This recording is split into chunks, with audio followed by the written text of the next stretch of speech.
Село Максат Лилекского района Баткенской области основали в 1994 году для укрепления государственной границы. Построили школы и 60 домов для семей, нуждающихся в собственном жилье и готовых переехать в приграничную зону. Сапарали Адинаев – один из первых жителей села, а последние 15 лет он глава села Максат.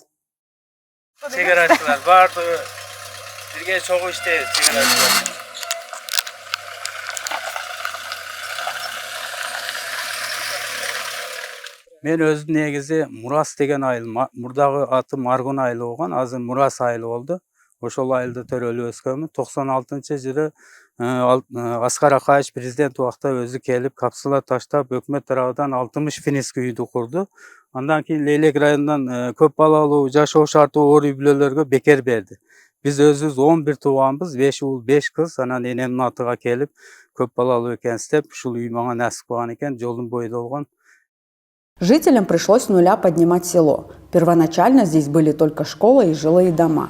Не было электричества, питьевой и поливной воды, а также социальной инфраструктуры. Постепенно село обживалось, жителей становилось все больше. И уже к 2020 году здесь проживало около 200 семей. Но после приграничных конфликтов люди начали уезжать. Бүгүнкү күнгө чейин миграция Бишкек, Ош, туугандарында жүргөндөр дагы бар. Көпчүлүгү кайра көчүп келип, бүгүнкү күндө жашоону улантып жашап атат. Кыйналып жүрөбүз, андан көрө шаарга барып жашайбыз десем жок. Мына жерде кызматыбыз бар, элибиздин арасында кетип калды деген эмебиз бар. Жерде элибиз жерибиз үчүн, намыс үчүн, ушу мамлекет үчүн салым кошуп, айлықты өнүктүрүшкө салым кошобуз деп. Сапарали Адинаев всегда выступает в защиту интересов села. Он хочет, чтобы жители Максата не уезжали в другие районы. Чегара статусу бар айылдарга көңүл бурса, элдердин көчүп келип, бул жерде кызыгуусуна, жашоосуна бир мотивация берип, иш орундарды түзүш керек.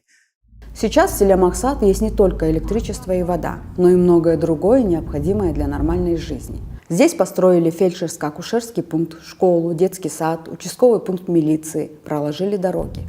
Однако жители села говорят, что в первую очередь они ждут решения приграничного вопроса.